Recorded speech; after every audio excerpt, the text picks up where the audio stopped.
The following program is a PodcastOne.com production. From Hollywood, California, by way of the Broken Skull Ranch, this is the Steve Austin Show. Give me a hell yeah. Hell yeah. Now, here's Steve Austin. All right, check 1, 2, check 1, 2. Steve Austin coming to you from the top of the hotel on the 35th floor. I tell you what, I'm sitting here with Tommy Dreamer, the Innovator of Violence. How did he come up with the Innovator of Violence? I'm about to ask him, but first, here we are. I was coming to New York City I got a new reality television show. It's called the Broken Skull Challenge. It's going to season premiere on July 6th. By the time you hear this, it will have already premiered. But anyway, set your DVRs to check out the Broken Skull Challenge on country music television. And there was one name that came to my mind because I always love to talk to people in person, and it was Tommy Dreamer.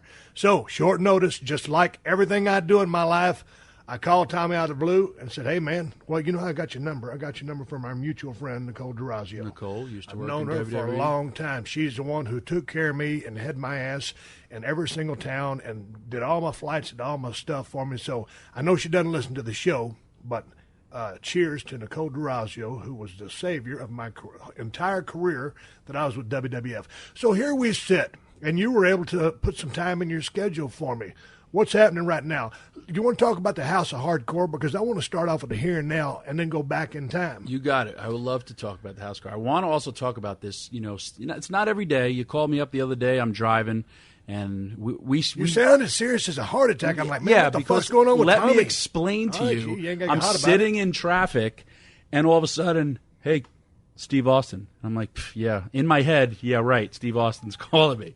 It's not that we're not friends. We really don't ever have conversations on the phone. So, and I'm like, you go. What are you doing? I'm sitting in traffic driving to a show. You don't have to understand. I have been my entire life full of wrestlers. When Austin 316 was the hottest thing going, and beepers were around. My friends, we would get beeps. And it would say 316, and you would look. When you looked at your beeper, you get turned around. Your friend would kick you in the stomach, give you a finger, and give me a stunner. Right. So for the fact that you're just calling me random out of the blue, that's why I was like, who's ribbing me now? But then we said, so what's going on, kid? And that kid was like, this really is Steve. I was like, hey, what's up? Yeah. Well, I tell you, I started to kind of doubt myself. I was like, man, somebody's either got a lot of bad things going on in his life or is really not happy to hear from me. Because like I said, we don't just call each other out of the blue. Hey, let's describe our situation. It's romantic. It's romantic. I wish like a you had a vagina and a set of boobs because I'm sitting here in a beautiful downtown West Side Highway, 44th Street, overlooking the theater district. We have the view of the ocean. We have Manhattan and it's the smallest room ever. You're sitting on a crate where you rest your feet. You're sitting here, and but it's okay because it's not every day when you have Tommy Dreamer knocking on your door. I felt like I was your old girlfriend, and then you opened the door. I was like, ooh, what happened to him? But it's a rib. I mean, hell, you check it out. I checked into this hotel the other day, and we went in and upgraded you to the gimmick suite thing. They call this thing something. Oh man, this is badass. They give me the upgrade. I come in this motherfucker and I look. I barely got enough room to turn around. I got my suitcase right there on the floor. It takes up the entire side of the room right there. The bed takes up the rest. I got the one chair. Japanese-style hotel. Because you're the guest of the show, I gave you the Mac Daddy chair, and I'm sitting in this little motherfucker that, a kid would sit on, or you put at the end of your bed to put your shoes on. Yep, it's not the biggest. So I told my wife, I called her, I said, we're about to start the show. I said, we might just lay on the bed and hold our microphones because that's where we got the most room. I promise I will keep my clothes on. Thank you. 1 foot on the floor at all times. Then it's not sex. Okay, so check it out, man. We're in, what is this, downtown, midtown, uptown? Where the fuck are we? We're right in the middle. Again, theater district. You're in the heart of the city. Times Square is a little bit to our left. We're overlooking all these great buildings, and you got some views going on here. It's a pretty good view. I'm digging. I got this stretch right here. You can see all the cars. A bunch of yellow cars, a lot of cabs in this city. I had the damn room service people bring me 5 Sierra Nevada Pale Ales. They didn't have the torpedo, so I got 5 Pale Ales. Of course, Tommy ain't got a drink in his hand because he's got to drive home later. But here we sit. And, dude, you're from, what, this neck of the woods right down the road? Yonkers, New York, born and raised. So you're at home right now, man. I mean, it's like I come to New York City to do what I got to do, and I'm promoting something this time around. But, dude, with all due respect to the city, with 2 or 3 days here, I'm ready to get the fuck out. So this is just another day at the office for you. Yeah, I mean, I don't really get into the city that much. And during the holidays, I'll take my kids. We go see the Christmas tree every year, and there's tons of stuff to do. You go to Madison Square Garden, see a concert or whatever. But are you a concert going guy? Well, I mean, okay. Again, I don't do anything. No, you said it. So then, who are you going to go see in concert? I don't tell me Bon Jovi. I know. I don't remember the last concert. Normally, if I go out, it's usually like if there's a wrestler in town, or like, hey, meet me here, meet me there. Who comes to town that you go check out? Bully Ray, me and him, we always hang out. He's a concert guy. There's always just something. We're strip club guys too. We'll always go to different strip clubs. We like. You still go to strip clubs? Well, yeah, it's a good place where fans won't bother us, because they're looking at the ladies. Right. We went. The last time I went out, probably in the city, was for Bully Ray's bachelor party to Brooke Hogan, which was awesome because it was a fake wedding, but we had a real bachelor party for it. I like that. It's just a reason to go out. I like that. Yeah, it's just a reason to go out. Yeah, because you're thinking shoot, but you're working. Always. It's still real to me, bro. So you were just talking, and you live, man, how many miles is it to your house? From my house, 11 miles, sometimes in traffic. Well, goddamn, the way you talked, I thought it was taking you like an hour and a half to get here. With traffic. There's something called traffic. I don't know where okay, but how can you be Ranch. 11 miles from here, but you said you back up to like 6,000 or 20,000 acres or because something? I live in Westchester County. We're the highest tax county in America. We have the most millionaires per capita. I am not one of them, but I pay the highest taxes for them. My backyard ends and we have 6 miles of nature preserve. I could walk to the New York. It's like an aqueduct, a reservoir, and I got animals. I got deer. Shit, man, do you go deer hunting in the woods? I do not kill animals. It's where you and I are the only problem. The only place where we usually don't get along. Hey, man, if you go now, see, I'm an old country boy coming here to the city. Country boy can survive. I've got a shotgun, a rifle, and a four-wheel drive. What if I came over to your house, and could we catch some fish in the aqueduct, or is that just water? Maybe probably some alligators, because I always hear about people flushing alligators, and they get them on a little bit of baby things. You are very much a redneck. That is not happening. It doesn't? You're going to tell me, out of all these people, Tommy, look. I'm not saying it doesn't have they cannot survive in the sewer. I know they actually just found some great white in New Jersey, and there's some great white off the Long Island Sound. Boy, I tell you what, there's got to be some unhealthy great white sharks, because there's got to be so much pollution in these surrounding waters. It's unbelievable. No, you don't want to go swimming. It just looks nice.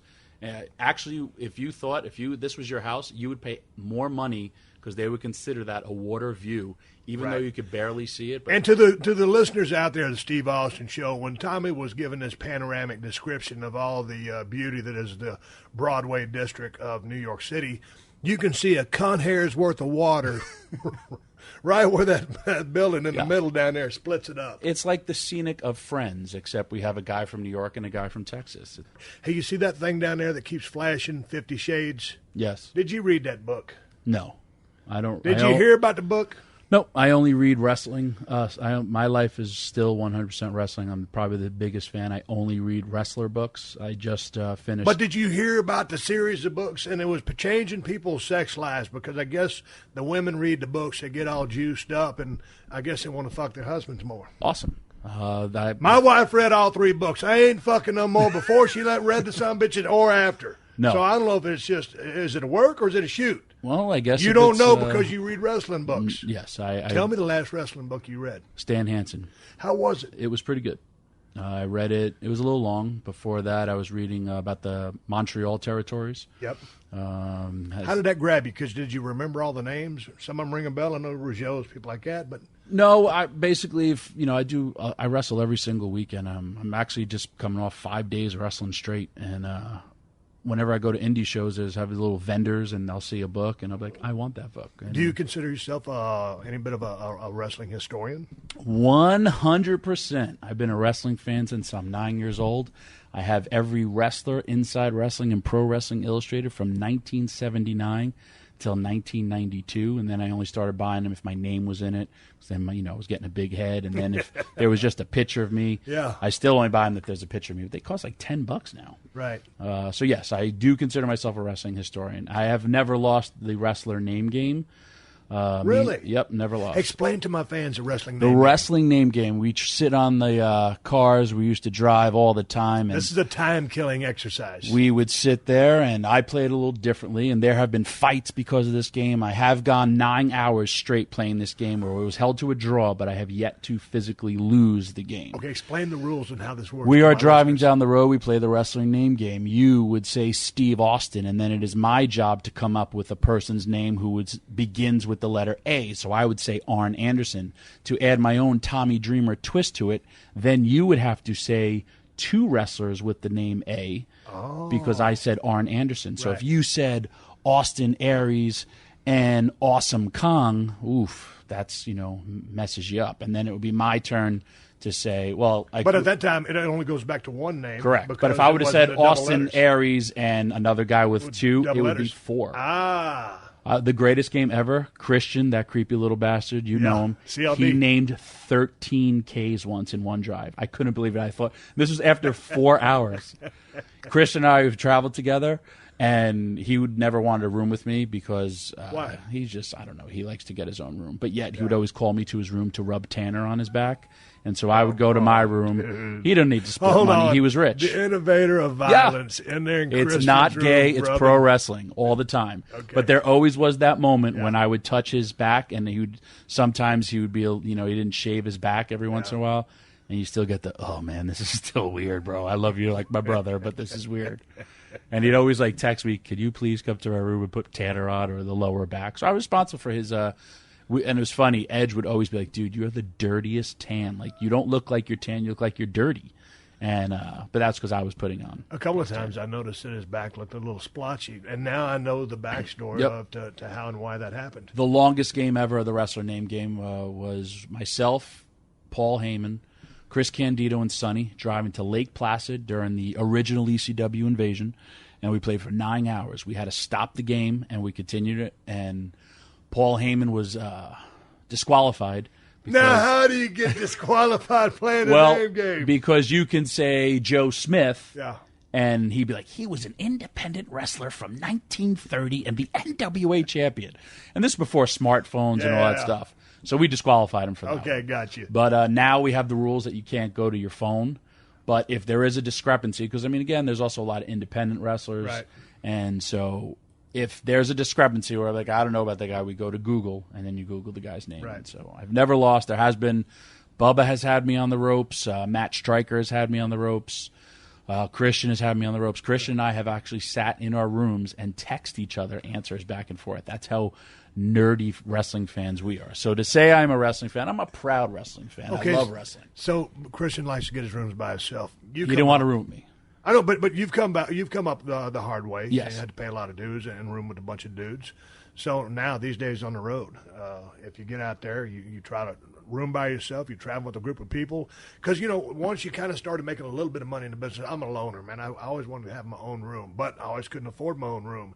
So these days, is it just now a part of the process that's still ingrained in you? Hey, get a bunch of dudes in the room. No, with me, I usually, when you work independent wrestling, you're normally the only guy. Right. You don't know a lot of people, so it's just me. But I was always those guys. I'll cram 5 into a room.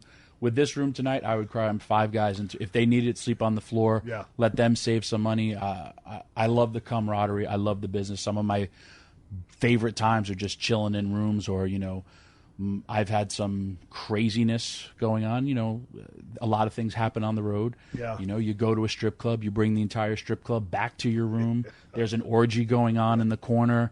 That was my life since I'm 18. You never know what happens. And I love all the, the debauchery. I love every single bit about it. That camaraderie is what you miss. And it's, also what, as they would always say, you learn your greatest things in the car.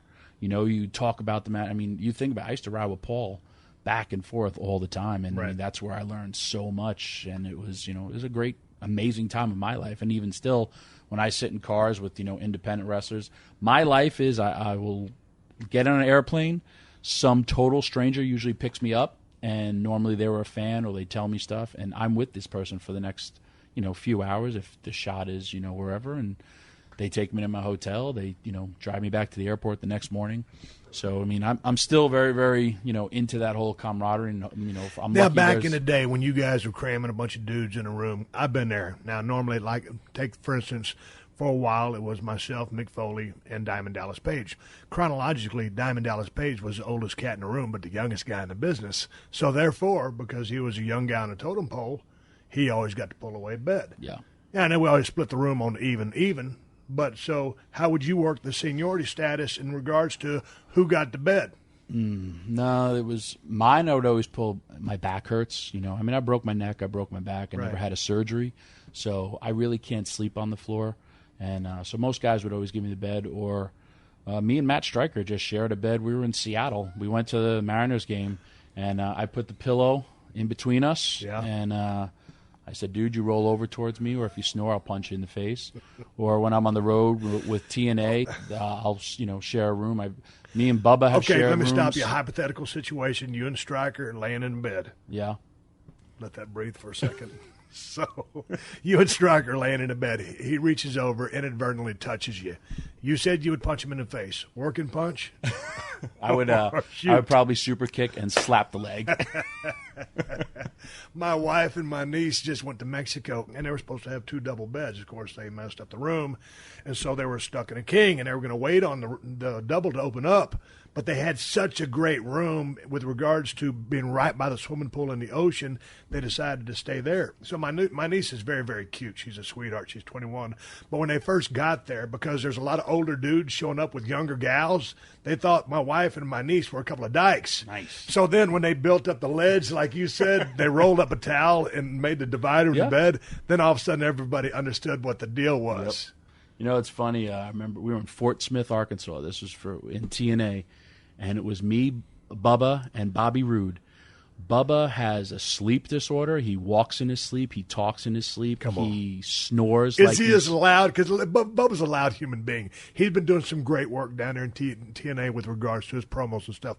But is he a loud sleep talker or like one of those people? He snores like he's trying to swallow the entire bed. Right. Bobby Roode has night terrors every once in a while. What's a night terror? You'll be sitting there. He'll be like, night terror is like waking up with a real. That is a night terror. So I'm sitting in the bed with Bubba, who sounds like and Bubba will sit up and give you a hard look. And the first time I ever roomed with him, it was me, give you the stink eye. Me, him, and Mikey Whipwreck, and he was hovered over Mikey Whipwreck, and he was about 415 pounds. Right. And I hear Mikey Whipwreck in the corner go, Tommy, help. And Bubba's looking at him like he wants to kill him. Yeah. So Bubba will be looking at me and be like, you fat dick, go to fucking bed, lay down. Yeah. And he'll just be snoring unconscious. And Bobby's in the other, we got a suite. Bobby's on the pull-out, screaming, having night terrors. And I'm like, I'm not fucking going to go to sleep at all tonight. But, again, those are times on the road. A lot of times I would room at Hornswoggle. Me and Edge would room together. Every once in a while, Edge would give me a naked Superfly Jimmy Snuka splash from across the bed, which was always, fun. Interesting. It's, there's nothing wrong with it when 2 guys are naked and splashing each other when you include wrestling. Rhino is one that me and him have been best friends forever. Rhino is a germaphobe, and I am a filthy man. And that really, yeah, I'm kind of dirty. You cleaned up pretty good for the podcast. No. I just it's my room. If I want to spit on the floor, I'll spit on the floor. I don't do that when I'm sharing rooms with a guy. Yeah. Sometimes, dude, you really spit on the floor. Sometimes I don't. Or you just making a point. Yeah, I'm making a point. Gotcha. Sometimes I do pee in the sink just because I can. Oh well, I'll piss in the shower. Yeah. See, well, no, I will actually piss in the sink. I used to room with Spike all the time, but Rhino's a germaphobe. I'm kind of a messy. So we're in the same hotel for 2 nights, and I pick up a towel, and I wipe my face with it, and it smells like asshole. And I'm like, what the fuck is this? And then he's like, he folded all the dirty towels. And I would just take a towel and shove it under the sink. And I said, dude, I just wiped my face with your ass. And I said, what did you fold the towel for? And he goes, well, it's, for the maid. I said, no, that's what a maid does. She comes and takes these towels away. So, and then he gets mad if I would walk to his side of the room. He's like, what are you doing? That's my side. Right. So when he would go into the room, I would dive on his bed naked, take off all my clothes. He'd come out. I'd be wiping my ass, like scooting across it like a dog. I'd rip all his proteins and throw them all on the floor. So him and I don't room together much anymore. I don't know how much more of this conversation I could take. Let's shift to whatever happened to Rhino. Rhino just came back in House of Hardcore. House of Hardcore. I've been using House of Hardcore. He just came back in TNA. Let's talk about House of Hardcore, because did that originally start as your school to teach people learn professional wrestling, and now you turned it into your promotion? Correct. And you're doing indie shots. Yes. But I mean, you're doing the shots. Yes. Hey, tell me about the promotion game before we get into House of Horror, because back in the day, when I started wrestling, I went to USWA in Tennessee, and I wasn't making shit. I was making $15, $20 a night, and we was driving, 200 miles each way to do our business, and they were just putting gas in my car. And it was always the thing, all the boys wanted to end up being just like Jerry Jarrett. Hey, man, we're going to make enough money, we'll start our own promotion, have our own shows. Well, and most people that did that end up going broke. So what's the secret for success, and how have you found your endeavor into it? Because I know you've kind of been a guy who's really done about everything there is to do in the business, right, from the top to the bottom, putting up rings, putting up posters, learning, the ins and outs of the ring too. So I guess my reputation with the fans coming from ECW and helping with the booking, and then, going to WWE and working in the office and, helping write pay-per-views and be on creative, and then going to TNA, doing the same thing, and just then my own. I always wanted to do one, and I said if one was successful, I'd do another. And it was proposed to me by my two trainers. They're two independent wrestlers, Vic Delicious, Hale Collins, and they're very, very tied into the area up in Poughkeepsie, New York. It's about an hour from my house, and they're both managers of gyms up there. And they said, hey, we got to travel into the city, or there's no wrestling schools around there. We want to open a school, but we want to attach your name to it. And I said, well, if you're going to attach my name to it, I have to be there. And so we worked out a deal. I have a free wrestling school. I don't pay rent to run it. I run it in the Mid-Hudson Civic Center where I used to shoot Monday Night Raw. Right. And then my payoff for there was that I have to run a wrestling show. And I did my first show. It was very successful, and it's been steamrolling. I'm up to 6 now, and I did my first show October 6, 2012, and I've had 3 return dates in Poughkeepsie. Then I went to Philly, which is a natural progression for me. 2 weeks ago, we did a West Coast invasion right off north of San Diego. It was a sold show for me, and it was a big convention, and had a lot to do with a trading card company, so all the guys made their own deals. And the guy said, I just also want to put on a wrestling show. And now I've been in, really good. They want to bring me back. And I've also been talking with a few other people that maybe want to go furthest. I don't want to expand too soon. I would love to take over the world, but I've seen too many errors and mistakes. And again, learning from the business, you see so many guys. This is my money. Every time I run a show, my wife wants to kill me because, I have 2 kids, and, I don't want to tap into their college funds, and I'm not going to be like a money mark in the sense of, burn through because I want to run a wrestling show. But I'm looking at this as a business. Well, tell me about your wrestling school, because I get people all the time. They send me questions. They always ask me. They send emails to questions@steveaustonshow.com. You guys keep sending the questions because I read each and every single one of them. Okay, you're in the Northeast. People ask me all the time, where is a reputable place to learn how to wrestle? Yep. So would that be your school? That would be my school. Tell me about, what was it, Vic Delicious? I missed the other name. Hale Collins, they're my trainers. Okay. And so how long have they been working?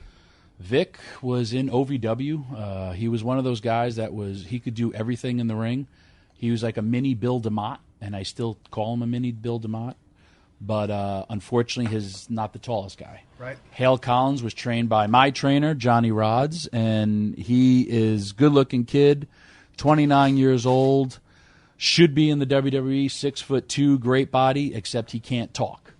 And so, but again, then he also got to the point where they both have really, really good jobs, and there comes a point in your life where you say, hey, WWE, I don't think we'll look at him at 29 years old. So, they're content. I know if WWE, or I just got one of them a tryout, with TNA, but there's not a lot of places to work out there. Okay, so, now what do you charge for someone to go through your wrestling program? How long does the program last, and how's it structured? It's for life. We have different payment packages. I would like to say, it's $3,000, but it's $2,500 if you pay up front. It's $3,000 if you pay monthly. It's $100 a month. I want to start doing the credit card thing because there's a lot of people who show up and then you teach them a little bit and then they run away. Right. I'd want to say wrestling schools reputable would be mine. The Dudleys down in Florida, Lance Storms in Calgary. And it's funny, people. I mean, I remember when I started there, you didn't know how to get into the wrestling business, and now there's a wrestling school everywhere. And you don't know how you're going to, get started. Now you just go online and I could go this guy. But to me, if you've never heard of this person, then how are you going to wonder about them training you? So there's really no time limit on your school. No, I mean, I have a few students that make it in the sense of now they're out there, they're doing independent wrestling. It's the shitty thing about wrestling is a lot of people first think they can do it, and there's places out there that they will take a person's money and then go sell me a bunch of tickets, and I'll put you in the ring, and these kids are horrible. And forget about the physical dangers of actually doing that, but they're I want to say they're almost money grabs. Right. And, I mean, I wasn't allowed, Johnny Rhodes trained me, I wasn't allowed to have my first match. When he told me I was having my first match, I sold 50 tickets just because I wanted, people to see me. Right. Even with my students, I tell them, I'll give you $1 a ticket for every ticket that you sell. And so I had one kid, my first show, he sold me 87 tickets. So he made $87. Right. Plus I gave him $20 because he wrestled. He walked away with a bigger pay than I made, in my entire ECW career. No, but let's get to ECW just a second. I don't think we have enough time to talk about this. My entire career. No, I know we're gonna hit the highs and lows and some stuff in between. You mentioned Johnny Rhodes. I've talked to a lot of people, and Johnny Rhodes was the guy that trained him. How long did it take you to make it through his course? And how would you what grade would you give him? Oof, Johnny was an amazing trainer then. He still has his wrestling school. I don't know if he still gets in the ring. He was my class. The guys who came out of my school were Damien Demento, who at the time he was the next it guy. He was, the next Road Warrior. He had the amazing look, Bill DeMott, Taz, myself. After me was Big Vito, Angel of the Baldies, Devon Dudley. Matt Stryker trained there. I mean, Matt Stryker, I want to say, was the last of the guys who Johnny would seriously get in the ring. But Johnny, man, he would get in the ring and he'd wrestle, and he had to be my age now. I'm 43. He would wrestle Damien Demento for an hour, Bill DeMott, Taz, and myself for a half hour. He would never get in the ring. I mean, he would never get out of the ring, and he would stretch us. But he would also stretch you to help you, teach you. He was an amazing bumper, and that was his job in WWE. He was Vince Senior's shooter, as well as see what the guys had. But he would lay on you, lean on you, and again, he would not get out of the ring for 2 hours. Right. And Johnny, he taught you the right way: rolls, bumps. Then I remember one time I rammed Damien Demento's head into the turnbuckle, and a screw cut him, and I stopped and went, "Oh, Phil, you're bleeding." And he punched me right in the mouth because I stopped, and it was during my comeback. Right. And he goes, "And now you're bleeding," Yeah. And I don't believe in training that way. Right. I don't believe in taking someone who doesn't know what they're doing and shooting on them and stretching them. I believe everyone should. Lance Storm had told me, I wish every wrestler now actually was in a real fight because they would know how to sell. They would learn how to be tough. There's not a lot of guys who have that. Or you have, I have this one kid, his name is Ben Ortiz. He's a corrections officer. He's 13-3 in amateur fighting. He can do he's 300 pounds. He's down from 360. His body's like Samoa Joe. Right. And I told him, you're not super tall. You need to lose weight. And I'm telling you to lose weight not because of what I vision wrestling, but if you want to try to take it to the next level or get another, get somebody to look at you seriously, or go to Japan. That's how I try to tell guys, I don't want to crush anybody's dream. You never, but I mean, right now in wrestling, there's only really 2 places to make it. Right. And if you're not blessed with height and you're not blessed with a great body, you better become the best in-ring performer that you can, so anybody wants to use you. And that's kind of where I tell guys. Interesting. I get a lot of the emails that people send in to me, and everybody wants to get into wrestling. But, I mean, to Tommy's point, you need to take a real honest, hard look at yourself, seeing what you're bringing to the table, and seeing if it's really a viable option. Now, it's one thing if you just want to get out of independence and work and just do it because you want to have fun. Whole different ball game if you're really trying to make a living paying your bills. It's not worth it to your body physically. Right. I've had some guys get severely hurt. I have one kid, he did 2 tours with the Marines. He over-rotated on a backdrop. He snapped his ankle, and it was pretty brutal. He's now coming back, but he's afraid.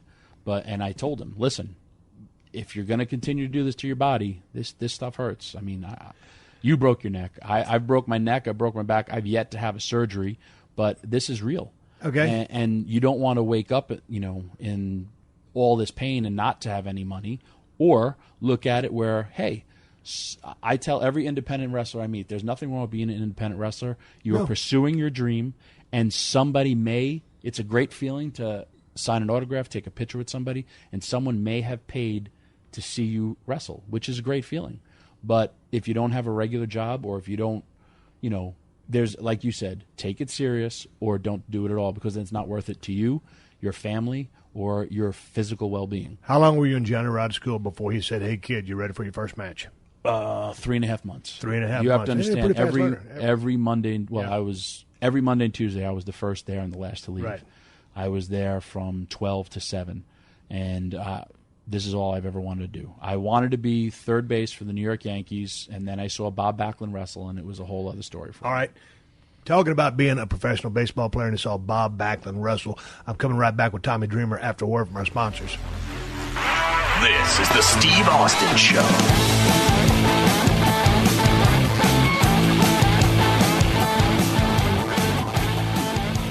In 2005, Shelley Miscavige, wife of Scientology Supreme Leader David Miscavige, disappeared. She has not been seen in public since. The most dangerous job in all of the Church of Scientology is being the wife of the leader. He would never let her live in peace. This is Where's Shelley? My name is Tony Ortega, and for more than 25 years, I've been investigating Scientology and the crimes of its bullying, paranoid, narcissistic leader, David Miscavige. He would beat people all the time. They will come after you. Scientology knows no boundaries. I literally had a gun pointed at somebody. Where is Shelley Miscavige? She knows where all the bodies are buried. That somebody could be vanished like this is just unthinkable. Finally, the truth about America's most dangerous cult and its power-crazed supreme leader, coming soon to all major podcast platforms. He's a psychopath. I don't know what to tell you.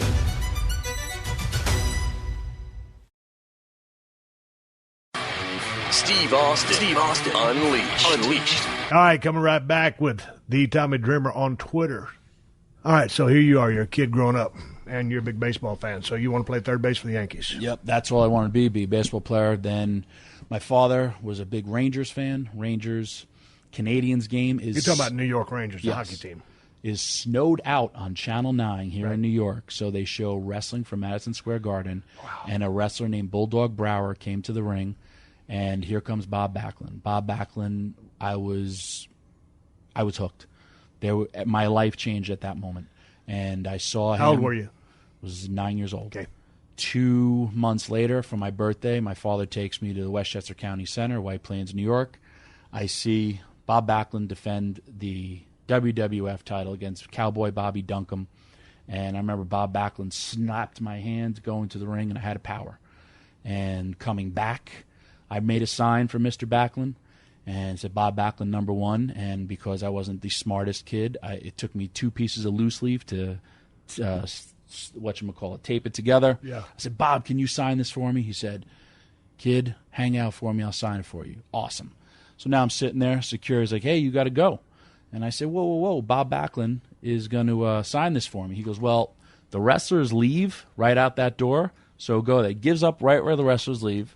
So now it's February. It's sleeting outside. For some reason, crazy 9-year-old Tommy Dreamer did not want Bob Backlund, his new best friend, to see him with his father. So I made my father go off to the distance, and I had my best friend. He sat in the car. It's sleeting. Here came Arnold Skolin. He gave me my first ever wrestler autograph, which I still have. And then almost like the Mean Joe Green or Bret Hart commercial from back in the day, I see Bob Backlund walking towards me. And he's got the towel, he's got the satin jacket, just like you see on television. It's myself, 2 weirdo wrestling fans, and probably 4 what now I would decipher as groupies. Right. Waiting for Mr. Backlund, but he just blew. He walks out, and he's like, hey, guys, take care. And I go, no, Bob, can you sign this for me? And he hit me with the most influential words that shaped my life. And he said, I'll get you next time, kid. And I went, no, Bob, it's me. Can you sign this for me? And he was like, take care, kid. Got in the car. Arnold Skolin pulled the car right up, closed the thing, and drove off. I was devastated. I was crushed. I got in the car. I remember looking at my father. Did you probably chase him down? No. My father probably would have wanted to kill him. But Bob would probably shot on my father. Right. Yeah. But I didn't want to cry in front of my friend, and as soon as my father dropped my friend off, I started crying. I never forgot that feeling, and I guess that's kind of why I have this connection with fans, because I've gone out of my way to sign for fans, and if you have 2,000 fans, you got to sign for it. You sign for all 2,000. But I never forgot that. So now all these years gone by, what do you think of Bob Backlund? Hang on, 30 years later. You still ain't got that fucking sign, do you? Bob Backlund, my friend is his manager. Yeah. He says, hey, we're driving by. You want to go meet Bob? I said, sure. Now, I met Bob, my first ever tryout in WWF, 1992. He just said, hello, goodbye, Mr. Backlund, nothing. Then he did a shoot run-in in ECW in Poughkeepsie in the Mid-Hudson Civic Center, and we had Atlas security throw him out of the building. Now, what do you mean a shoot run-in? He is crazy and did a shoot run-in, 1990, whatever. He comes to the show, and Paul Heyman, I guess, was president of his fan club, as well as Paul was president of the fan club of Grand Wizard, Lou Albano, and Freddie Blassie. And Paul, he shows up, and he's talking to Paul about doing a promo, and Paul's like, Bob, I'd love to have you, but it's 15 minutes before the show. And he's like, if you would have called me before, and he's like, well, no, I don't want to do anything wrestling. I want to talk about politics. I'm running for office in Connecticut.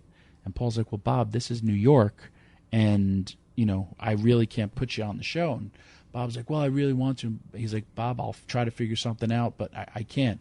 No problem. Bob Backlund leaves. Now I'm watching the show, and we're sitting there, and we have a little table. There's a monitor. Paul's got the headset on, and I'm watching. I like to experience everything from the crowd. Here comes a guy's entrance, and as I'm watching from the crowd, from the top of the building, I see Bob Backlund holding a sign that says, vote for Bob Backlund. Yeah. And I'm saying, now I'm writing the shows with Paulie, and I know what's going on, and I say, Paul, why do you have Bob Backlund doing a run-in? And he goes, I don't. And I said, Bob Backlund's coming to the ring. And he says, no, he's not. And I, like the Wizard of Oz, I pull over the curtain and I point to Paul over the headset to Atlas. Get fucking Bob Backlund out of the building! So Atlas security swarms on Bob, and then they get Bob Backlund out of the show. So again, I don't want to tell Bob Backlund this because I'm going to go and have a meeting with him, with my friend 30 years later. So I was 39 years old. We started a pizzeria at my house, and I tell Bob Backlund the story about how he snubbed me. Yeah. And I go, Bob, listen, I've lived your life. You can't sign everyone's autograph. But I go, but there was only about 8 of us there. You could have signed mine. Ha ha. And his face turned beet red. I had a great conversation with Bob. So that Tuesday, to my house, the old school black and white Bob Backlund holding up the championship belt comes to my house in an envelope, and it says, to my number one fan, Tommy Dreamer, hope this makes up for it, Bob Backlund. Wow. And we've been great friends ever since. So we buried the hatchet. 30 years later, I buried the hatchet with Bob Backlund. I hated his guts. I was at Madison Square Garden when the Iron Sheik beat him, and I was the only kid who cheered. I used to go to the Garden all the time. I mean, I was at WrestleMania 1. I was the biggest mark, man. I couldn't get enough of this. Who were your favorites growing up? Okay, we know you're a Bob Backlund fan, but no, I hated Bob after that. Bob was the worst. Oh, yeah, you hated him. But so who were some of your favorites that you grew up on? My father was a school teacher and a principal. He would have the summers off and winter vacation. 2.5 months after my first show, we go down to Florida, and my father takes me to the Hollywood Sportatorium, and I see Florida Championship Wrestling. Jesus, that must have been great. I purchased my first ever 8x10, a bloody Dusty Rhodes picture with the cowbell. My first ever wrestler T-shirt, which I still have. Damn. Barry Windham, The Kid is Hot Tonight. I saw Barry Windham versus Jimmy Garvin for the Florida title. I saw Manny Fernandez wrestle, and the main event was Dick Murdoch and Ivan Koloff. He just turned on his best friend Dusty Rhodes versus Dusty Rhodes and Bugsy McGraw. They hit the ring with a garbage can and a broom. Dusty bled, and it was the greatest night of my life. And so Dusty was my guy, but I was a great fan because I loved the good guys. So what did you think about that time of wrestling? Because the Florida brand was different than the New York brand you were growing up on. I was middle class, upper middle class.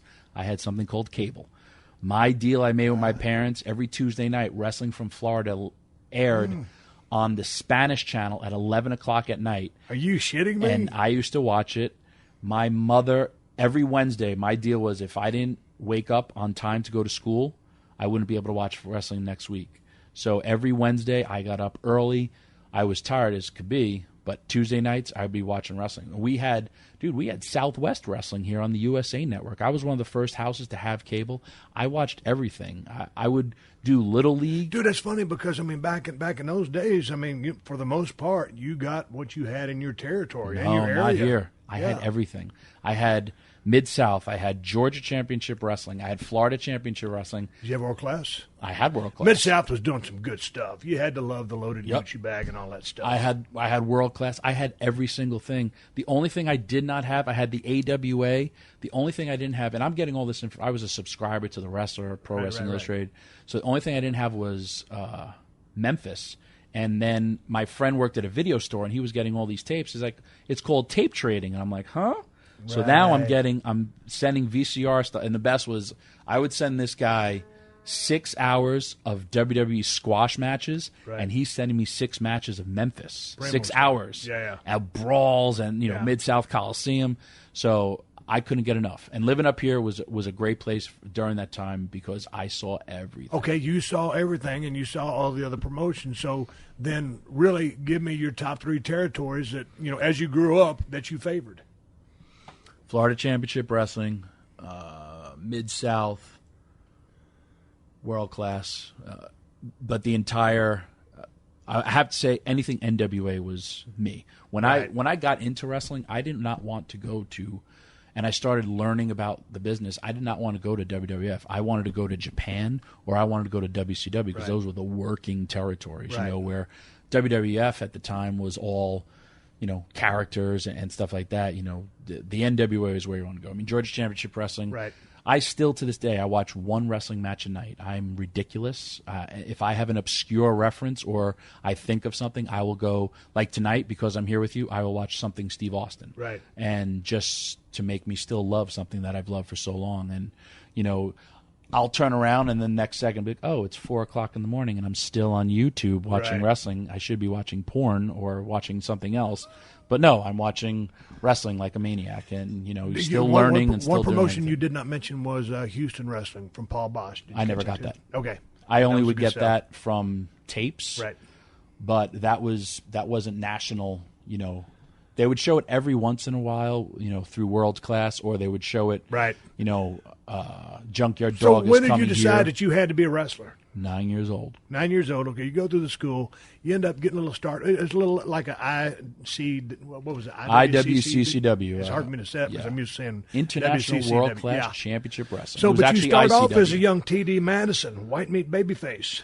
Yeah, well, I started off as Tommy Dreamer, and then there was a guy there whose name was GQ Madison. They wanted to make us, so that's where the Madison. So they put from. the TD in front, Tommy Dreamer Madison, and so so you always had the Tommy Dreamer name in your back pocket. How'd you come up with that name? Because were you indeed paying tribute to Dusty Rhodes? It was always my dream to be a wrestler. Right. Dusty was always my favorite.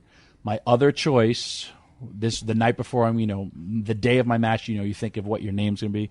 I wanted to call myself, I was a big Great Muta and Sting mark. Yeah. I wanted to paint my face, and this is when Sting and Muta were in their feud, and there was a techno song called This Is Acid, and I wanted to spray my face, and when the time was right, blow acid in a man's face, which would be my finisher because I'm spitting acid in your face, so you're gonna, your face gonna melt, and you're gonna be blind and you can't see me. So that was gonna be my name, Tommy Acid. And then when I told Johnny Rods that, and I started painting my face, he goes, "What are you doing?" And I said, "Well, this is what I want." He goes, "No, you're too good looking to be that." He was like, "This is your dream? Okay, you're Tommy Dreamer." I said, "Okay." And that's how that stuck. And it was a tribute to Dusty Rhodes, and it's always been my dream. Tom is my real last name. My real first name. And so that's kind of how that happened. So I still think Tommy Acid would get over nowadays. I could blow acid in your mouth and face right now. Wow. Okay, so you're going to put the acid in your mouth. It's not going to eat up the insides of your mouth? Yeah, no, I didn't think about that. Now, you could blind someone that's going to eat up their face. I could have done like the Drano gimmick, but I could only done it once. Right, yeah. Hey, let's fast forward a little bit. Extreme Championship Wrestling. When you got in, was it still Eastern Championship Wrestling and was making the transition? I came in the first day that Paul took over. I just showed up with my gear. Taz and I have been wrestling all over the East Coast. He got me booked for ICW. We wrestled a million times there. We were doing stuff that people hadn't seen before. Taz was, a little guy suplexing everybody. He would take me and suplex. I took all of Taz's early moves. Taz was like, "I want to suplex a guy upside down. Dreamer, come here." Right. And so we had a match. I'll never forget. It was my debut match. And this is how crazy and good Paul is. We had a match. 3 people at the end of my match clapped their hands, gave me a standing ovation. Paul calls me to the studio, which is about 2 hours away. So I drive down, and he goes, "Look at this." And he shows me 3 people standing for me because I could do something with you. I said, "Cool, man." I just, you didn't know where ECW was an independent. And Paul, on the first television show, he had all of the bad guys going over. Shane Douglas was going over. Public Enemy was going over. Everybody went over. Taz beat me. And they had Joey Styles end the show. He was like, "Ladies and gentlemen, ECW is running amok. This guy's going over. He's totally, there's doom and gloom in ECW." He goes, "What? Wait." He goes, "Let's go back to the ring." And he goes, "These hardcore fans of Philadelphia that booed Santa Claus are cheering this pretty boy, Tommy Dreamer. Maybe there's hope for ECW after all." I'm getting goosebumps even just talking about it. Right. And from that, 3 people standing for me, Paul saw something in me. And then, but it took you a while before. It took me a hell of a while. Yeah, I was so good looking. No, I was a good looking babyface. Again, that's what I thought I had. But you're almost the anti of everything that they Correct. were going to do. They respected my wrestling, but just because of my appearance, I had a really good body. Wholesome, good looking dude. Yeah, but again, it was the 90s. Yeah. That's what I thought I had to be. My first job offer from WCW was to be the American Males. When Bagwell, and it was Bagwell and the Patriot, and Bagwell left, Kevin Sullivan offered me $75,000 a year for 2 years to be his partner. One half of the American Males? And I said no. It's a good thing that didn't happen because all these conventions. For the working man. All these conventions, if I went as the American Male, people would say, "What the hell happened to that guy?" Because my gimmick would have been like a body guy. Right. Then I got to wear a T-shirt, so then I could just, eat and do whatever. So talk about the key moment that started to getting you over as a babyface. Was it indeed the Singapore Cane match? Yes. I'll give it all the credit to Taz. Taz said Paul was pushing me, and, I kicked out of Jimmy Snuka's splash. And first guy to do that. Well, tell me a little bit about the uphill battle here, because you're fighting to become a babyface and you're catching on a little bit, but before you started getting over the top and before the cane thing, I mean, how it was a struggle. How frustrating was it? You have no clue. I would seriously. Oh no, I do. That's why I'm asking. I would go to the fans and I would ask them, because we'd have a lot of repeat fans, and I say, "What don't you like about me?" Like, "Oh, nothing. We just boo the bad guys." I'm like, "Well, okay, but what don't you like about me?" Right. My look. I can't, Right. I got to think of, no, well, it's just, or people would tell me little things, we don't like guys who clap. We don't, you represent the good guy. Okay. It was a transformation. I had Terry Funk be like, "Tommy, just be you." And he goes, "They don't like your look. Grow a goatee and it'll make you look tougher." Now I grow a goatee to hide my double chin. Right. But it's, what do you mean, right? I'm svelte. No. But those little transformations, and like, it's funny. I remember one time, and this is how much I loved wrestling. I remember seeing like Terry Funk's eyes and how they were like droopy and beat up. And I remember punching my eyes to try to make me look a little tougher. Grizzly, yeah. And I didn't know that happened because of old age. you know, I just, that was how much I was willing to do anything. And, and it was just these little things. But Taz went to Paul and he said, listen, I don't care. This kid he's tough. And at the time, there was that kid in Singapore who was going to get caned. Yep. And it was national news. And Paul's like, hey, let's come up with the idea of, so the loser gets lashed 10 times. And, dude, I remember the first one they cheered. Second one, yay! Third one, and now it's like, whoa! Now they're seeing the welts on. They're seeing the welts on my back. Yeah. By the sixth one, the people who hated my guts, they used to hold. When I kicked out of the Jimmy Snuka splash, I remember a sign. I'm making history, and a guy holds up a sign, "Wet Dreamer," and I'm like, "Thanks, buddy. That's only going to be up there for the rest of my life." Yeah. So okay, we're at cane number 6. Now people. Tommy, stay down. My back is gushing blood. They're seeing the welts. I'm really crying. Yeah. Now, did they strap you down, or you just laying on the mat? Okay. I would hit, and I would keep, getting up. Okay. And woman was, healing me, and Sandman sitting there doing, his gimmick.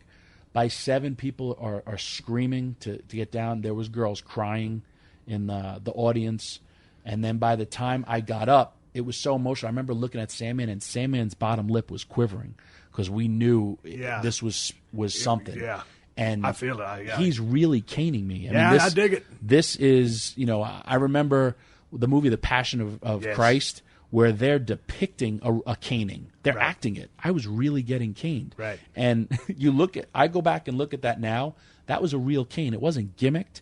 It was breaking on my back. Yeah. And I got up. And I actually took 11 because then when I turned around, son of a bitch hit me for the last time. That was the key. You took the 10, and then you asked him for one more. Yeah. So did I didn't see it. Did he milk that? Oh, he milked every one of them. I kept on. They were like, woman kept saying, "Enough, Tommy. Just lay down. What are you fighting for these fans for?" Tell me about the 11 striking with the crowd. Well, the 11 after he gives me the final one. I remember what I said, but it's like, I took everything you got. You ain't nothing, blah, blah, blah. When I turned around, he suckered me for another one. Right. And he hit me so hard, the cane broke around and not only hit me in the back of the head, but hit me in the front. Split open my face. Right. So then right after that, what do? I'll go cut promos. Right.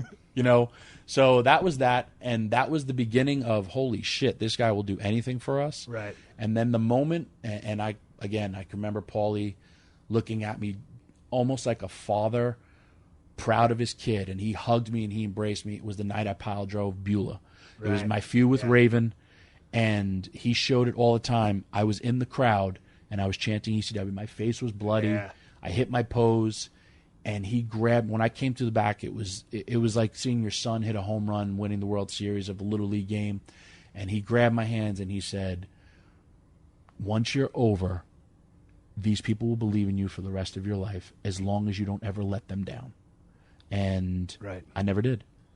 And I think that still kind of goes to my relationship I have with fans. We're talking about the House of Hardcore, of why it's been successful. Is I go out, everybody knows I'm real. Everybody knows I'm a wrestling fan. I never was above that. It's funny. Me and John Cena have traveled together. Me and John Cena have gone to gyms together. We went to a gym in Wichita, Kansas, and this guy came up to me and he was like, "Tommy, John Cena's here?"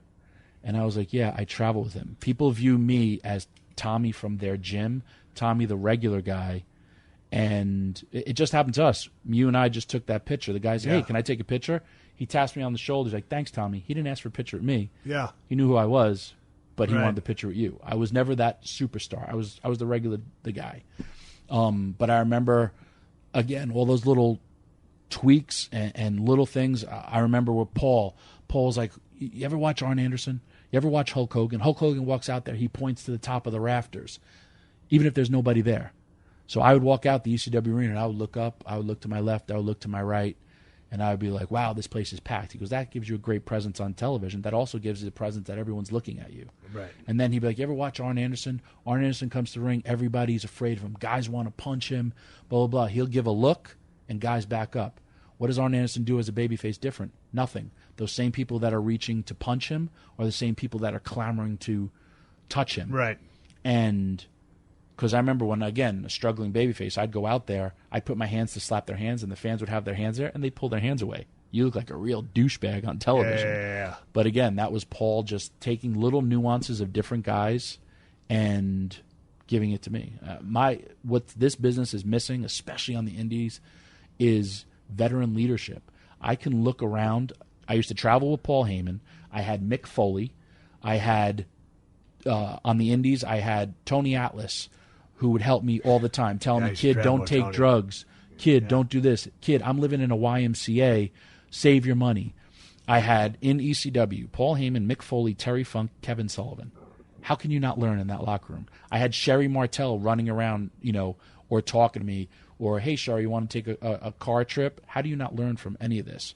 Or there's so many guys, I go to so many shows, guys don't even ask me to watch their matches. I love watching wrestling. Well, when was the Beulah Pile Driver? That wasn't the same night, was it? No, Beulah Pile Driver was now my feud. After the Sandman feud went to Sandman feud went to the Raven feud. The Steve Austin Show. The Steve Austin Show.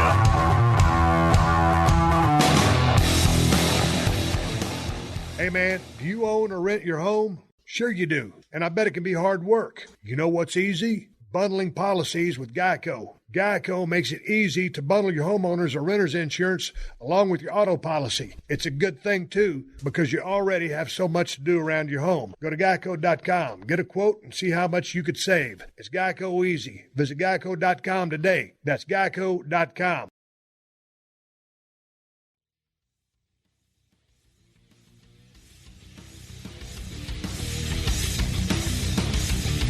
Man, did you see the ECW Barbed Wire City DVD? I'm not sure. I don't know, man. It painted it in such a. It was like a bunch of guys came out of a meat grinder. Barbed Wire City. No. Barbed Wire City. Okay, I never saw that one. Okay, yeah. I don't watch anything that's about ECW. That's not. If it's not myself or Paul Heyman or right, I don't feel it's authentic. Authentic, but okay. What are your thoughts when you look back at ECW? Because I came through there for a brief time, right, and it was a very interesting time. And of course, Paulie gave me an opportunity to learn how to cut a great promo. Correct. And helped you guide me through that. Of course, when I first came there, I was trying to be a heel. I remember it like it was Middletown, New York. The so same night Bubba Ray got his job. I said, what I see here is a bunch of violent crap. And I said, I call it exactly what it is because that's the way I see it, a bunch of violent crap. I was trying to be a heel. To the end of the violence. Didn't it get a little bit too much after a while? Yeah. Again, wrestling was 90s. WCW, WWE are competing. They had their own niche. Paul went with violence to get people to watch us. And we became the South Park, the tape traders. Hey, wrestling is fake, but these guys in Philadelphia are real. Yes, when you saw that the Taipei death matches or all the tables or this scarred up freak named Sabu, but we were different. What a lot of people don't realize was most of us could actually wrestle, except for the Sandman. He was the shits. He'll be the first to ever tell you. Yeah. But he was tough. Right. And he was like the bruiser or the crusher. People believed in him. And, from that we had Eddie Guerrero, Dean Malenko, Chris Benoit. We had amazing wrestlers. We had Rey Mysterio. Yeah. When our competition went one way, we would go the other way. Right. When you tell me this, and I'm talking to you strictly from my old school ECW mentality. When Paul was amazing, and Paul also gave me, forget about what he did for me. He did everything for me. But it was creative freedom. It was, well, hey, instead of going this way, what if you go that way? Or Paul would be like, Tommy, you book the rest of the show. I was a little different, but Raven, Shane, Taz, we all had input to our own. We knew how to be us, and Paul would tweak it. And if we had a disagreement, he would actually sit and listen to us, sometimes change it, or sometimes he'd let you spew whatever you wanted to get out, and then at the bottom line, you'd still do what he wanted. But it was also the mentality was always for the show. Hardcore wrestling and all that stuff, it does get a bad rap for... Again, people think that we're all about violence. Some of the greatest wrestling matches occurred in ECW. I mean, you look at the guys who came through there, or just had Chris Jericho. Chris Jericho did some amazing stuff. Too Cold Scorpio. Still to this day works his ass off on indies, but there was guys out there that just were able to go out there and practice their craft and master what they did for the. And we were not go out there in 5 minutes plus 2 intros and go do what you do. Paul would edit the shit out of it, or I'm going to sell it on VCR tape, and go out there and take it. And our mentality, Rob Van Dam, Jerry Lynn, our mentality was, if you couldn't top us or you couldn't top me on the card, you didn't deserve to be there. And that's kind of how we went. You know, it really was. And yes, I could say how we were escalating the violence and all that shit. A lot of people talk about me, oh, you got chokeslammed through 10 tables. The record was 4. And yes, I would, I joke with Mick Foley about it because he took the one big bump on television, on pay-per-view, got paid a lot of money for it. I was taking chokeslams off the cage in like Jim Thorpe, Pennsylvania, through one table, but we were building towards it. It was first I got beat by a chokeslam, then it was 1 table, then it was 2, then it was 3. But then at the end, we did that big scaffold match with Brian Lee, and there was the payoff. But again, people want to rewrite their own thoughts about it. I mean, also, how was the real camaraderie back here? Because it was awesome. The one night when we were at the hotel, it was real late at night, and we got the promo. But you were there, Raven was there, Sandman was there, and just a bunch of guys there. Stevie Richards was there. But how competitive were you guys? We were all fighting. Were you all for the cause? Or all, obviously all I want. As JR would say, a lot of us were drinking the Kool-Aid. Right. We knew that this was a great. If you think about what ECW was a developmental for the business. Guys would practice their craft, get over, and they would go other places. That's what ECW truly was. That's what ECW should have been. We all thought we were rebels. We all thought we were changing the business, because then here comes the Attitude Era. A lot of times when guys, Sandman drinks beer. Oh, look, Steve Austin's, they're stealing our shit. We did have that mentality. In 97, when we went to do the invasion, we thought we were actually, I didn't, but I wasn't too sure. And I remember when Jerry Briscoe, when we did that thing in Philadelphia, I thought we were there. Hey, brother, are we working or are we shooting? Jerry Briscoe wanted to fight me. And I never met this man. And he's like, you motherfuckers, you dare. Then I find out, they only told Savio Vega. JBL didn't even know. Right. And, we were ready for a fight. We had plants in the audience. If shit goes down, guys, we're going to fight for real. We were that crazy. It's funny. I just went back to the Manhattan Center for TNA, and I said, man, I was here in 1997. We all walked in like a team, and I remember Vince being so impressed by it. And when we walked into that locker room, we were not perceived well, because we were taking guys' TV time. It was such a different time in the business. What I say this how I think then, but then later on to find that Paul was in bed with Vince all along. That's the heartbreaking part about ECW, or the fact that ECW didn't have to go out of business. That is, I had saved the company. I had millions of dollars offered to me, but they just didn't want to have Paul running the show, because as we know, Paul's a little flaky, is a nice way to put it. But, I found out Paul was in bed with WWE the whole time on WWE Bite This, when we were getting ready to do 2005 pay-per-view. And so when you find that out, what do you do? I wanted to kill him. Because I lost everything. You guys are on good terms now, right? Yeah. We had... that was a funny, We didn't have a fault. I was lied to. Right. If I looked at it, I don't have any malice or ill feelings towards him. Right. One, because of everything he did to me, for me. Mm-hmm. I don't like people who lie. He did not have to lie to me. I get why he did it. And I've straight up told him this. But... again, ECW didn't have to go out of business. It didn't, but I think he was done. Right. And even like when he went to WWE, I asked him for a few things, like, hey, the ring truck was in my name. My parents were paying for the company. I lost a lot, hundreds of thousands of my money and my parents' money, and I ruined my credit because of all that stuff. WCW had one. I remember this is towards the end. Dusty Rhodes had called me up and said, hey, Eric Bischoff wants to do an angle with, because now they're getting their ass kicked. They want to have ECW Invasion. And I was like, Paul, this could help save the company. We're hanging on. And he's like, Vince will go crazy. I'm like, who the fuck cares about what Vince wants? Right. And then right then and there, I said, something's up. Right. And I remember in 97, I mean, we would go and we'd have meetings, and we went to the tower, and we would talk about, you know, we're doing cross promotion, but it was helping ECW get on national television, you know, for our pay-per-views. And Jerry Lawler was a perfect catalyst for all that stuff. But again, in hindsight, you have no clue how people's lives change. It's funny, every day when I go on these indies, I will meet people who are like, it was the greatest time of my life. And if you guys could have just hung on. And I know he was on your podcast recently, and he, you know, we were owed a lot of money. And right. I just felt he gave up, and I stayed in ECW longer than the owner. And I thought I was an owner in the sense of because all the stuff that I did, but I didn't have anything in writing. How much of a hand did you have in the booking? Oof. Paul took me into the studio in about 1995 because I lived close, and he showed me how to edit. He showed me how to book. There, I used to run all the live events. He wasn't even coming to the shows. Me and Raven were kind of booking a lot of our own stuff. And Raven's an interesting guy. Oh, yeah. One of my old travel partners, and what I haven't talked to him in a long time, but a very good friend. A very bright guy. Yes. And there was some great promo. There were some great characters, yep. Personalities. And I don't even want to say characters. Characters, yes, but people. Yes. Cutting some great promos. Talk to me about a booking session between yourself and Raven, because the thing about Scott is it's so funny. He's so smart.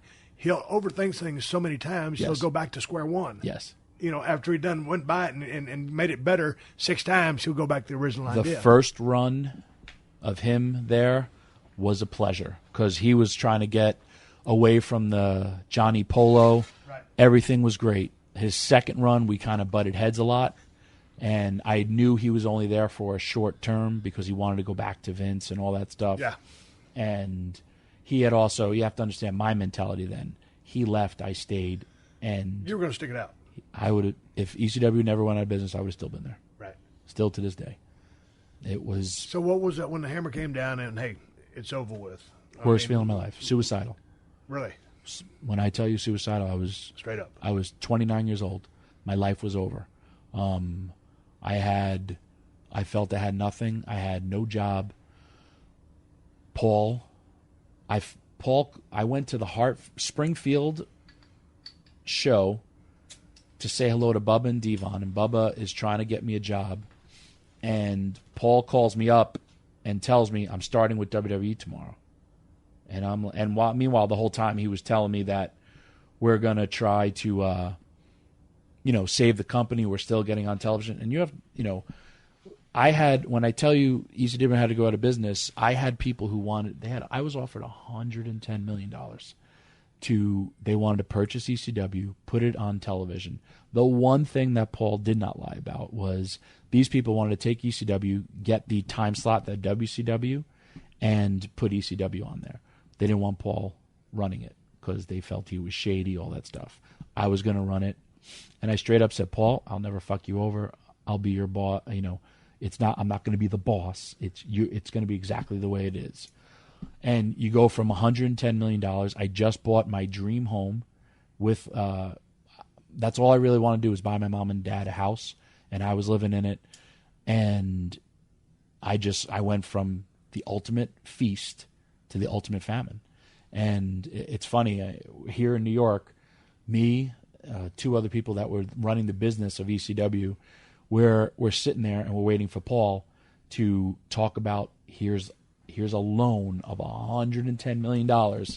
And the night before, he was supposed to fax something. He never faxes. Finally, that morning at about 10 a.m., he faxes a list of receivables, not what they wanted, and he no-showed the meeting. And he let me look like such a fucking asshole in front of these people that are wanting to save. This is my life. This is my livelihood. Right. You understand, these are my friends' livelihoods. My hardest part about the wrestling business is, I guess from the premise, it's based upon deception, when it doesn't have to be that way. When I wanted to leave WWE, I straight up went to Vince and said, listen, I don't want to be here anymore. And I know you've gone through your own. Yeah. But I sat with Vince and I straight up told him I need to leave. And he was like, I don't want you to do that, all this stuff. But at the end of the day, it's not like I'm going to go on national television and beat somebody up. Let me just say goodbye, blah, blah, blah, that type of deal. So I like to treat people how I like to be treated.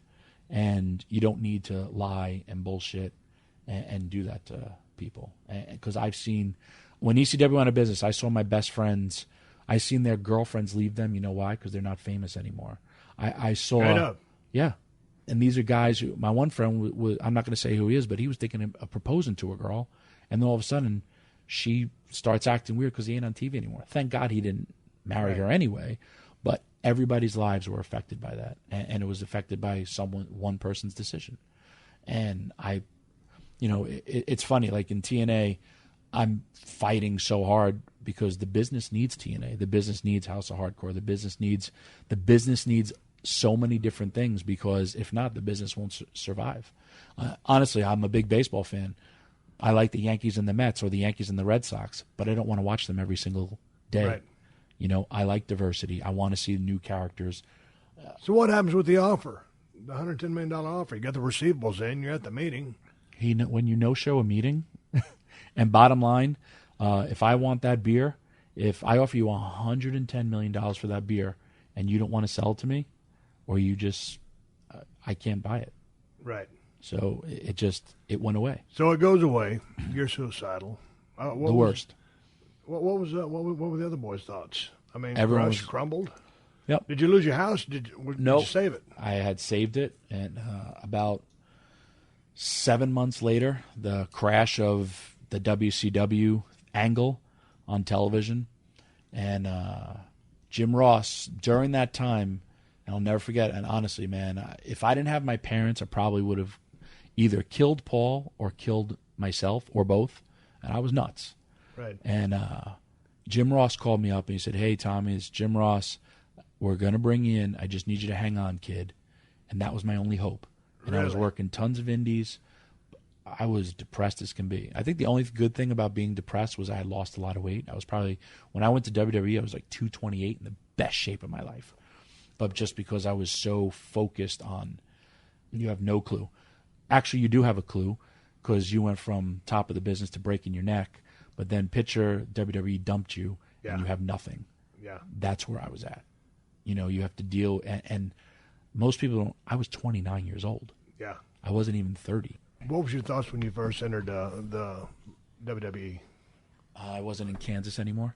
Right. I remember we did that angle where the invasion, here we come, and we turned, and then we joined with the WCW guys. I remember there was a specific moment where we had to practice our walk to the ring with everyone, and they made us do it like 3 times.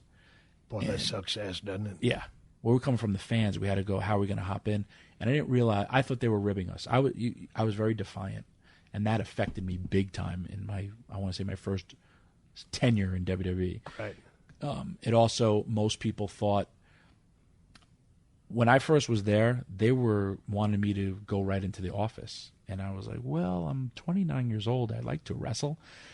And this was when they wanted you to go right into the office and what? I don't know, work in talent relations. Why? You were Tommy Dreamer. But I was talent relations in WWE. I mean, in ECW. Right. I ran the live events. I dealt with the craziness of all the wrestlers. I held together a locker room of guys who weren't getting paid and sticking razors in their heads to, I was. What were you guys telling everybody when nobody was getting paid down there? Hey, man, hang on. It'll be okay. We're going to get your paycheck next week. We were all trying. At the office, at one point, was me, Devon, and Guido. We found out where Paul's bank was, and Guido would go there and wait and he'd, right before work, is there money in the accounts yet? And they said no, but the father said he's coming at like 2:00. Guido would be there at 2:05 to cash his check to get what money was in and out. Right. And again, the suckiest part about ECW going business, our houses were sold out. We worked the Hammerstein, which is the big building, sold out back-to-back nights, no television. We lost our deal with TNN, but Paul was telling us we were going to be on USA Network, and we came real close to doing it. The one thing, there's a lot of guys who are bitter, and I am not bitter, because if ECW didn't go out of business, I would not have my children, because I'm 100% all about wrestling. I never knew what love was until my kids. I didn't. It's funny, my own wife, Beulah, she said, I know I'd always be second to wrestling. and she accepted that. Really? Yeah, and she's a great woman for it. Right. Because I've said, why the hell did you even stick around with me? You know? What'd she say? And my large penis. No. She said that she knew I'd turn out to be. You don't want to lay in bed and do this podcast. I guess she. One of the nicest things that she said to me was, "I always knew you were a great guy, and when I see you with our kids, that's the man that I always envisioned that I wanted to be with."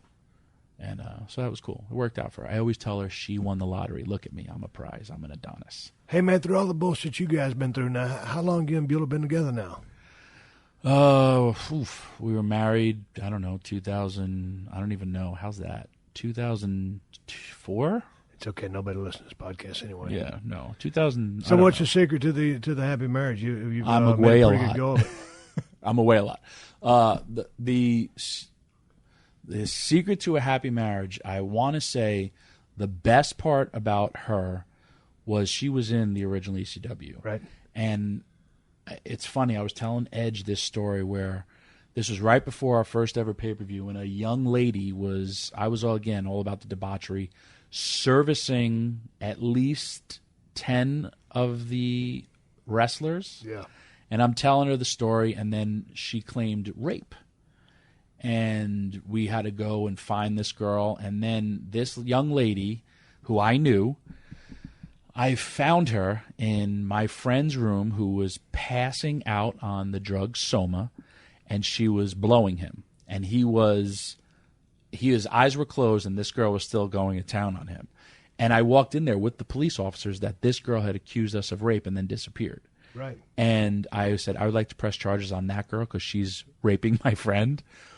And I'm telling Edge that, and he's like, holy cow. And my wife turns, she goes, oh, I totally remember that. She was there with me. And I can tell her, and I will tell her, what are you doing? I'm going to a strip club. What are you doing? Well, I watched a midget and a giant bang a 350-pound stripper that I orchestrated. Well, me and Matt Stryker brought back 6 strippers from a strip club, and we hung out and blah, blah, blah, blah. And, she's cool with this?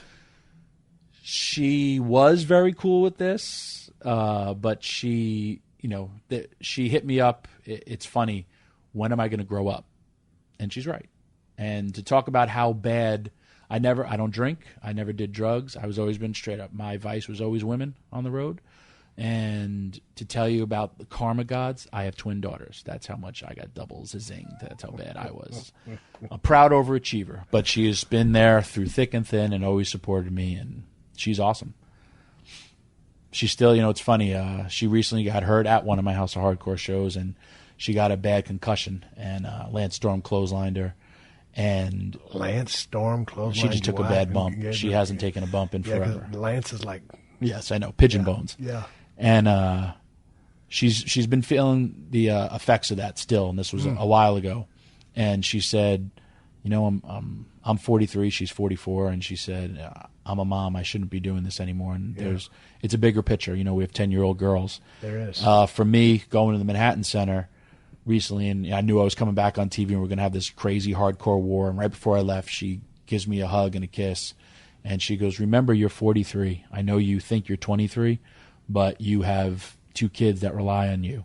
And I don't want to, if I'll take a bad bump or something, she's the one who has to deal with it. It's hard. Hey, we're going to come right back next week with Tommy Dreamer, but this is a good way to segue out of the conversation and close this show. But we're going to continue this conversation right where we left off.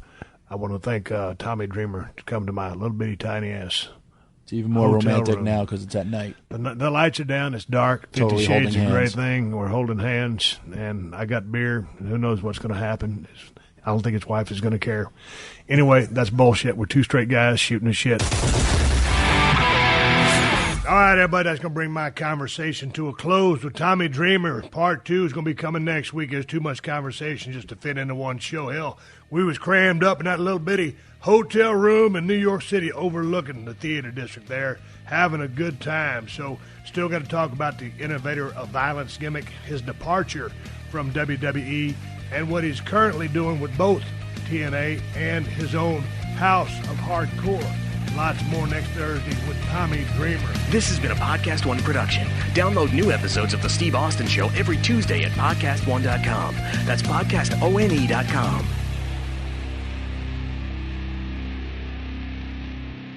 Hey man, do you own or rent your home? Sure you do, and I bet it can be hard work. You know what's easy? Bundling policies with Geico. Geico makes it easy to bundle your homeowners or renters insurance along with your auto policy. It's a good thing, too, because you already have so much to do around your home. Go to geico.com, get a quote, and see how much you could save. It's Geico easy. Visit geico.com today. That's geico.com. Yo, what's good? It's your boy, Big Brother Jake, a.k.a. Jake Warner, my government name. Check it out. I host a show called the Big Brother Jake Podcast, and I've taken my talents to the biggest and baddest platform on the planet. That's right, baby. Podcast One. My show is unique as I talk about everything. Life, sports, entertainment, being a single dad juggling several jobs. I'm a hot mess, but it's damn entertaining. Subscribe and review now on Apple Podcasts and listen on Podcast One or wherever you get your podcasts.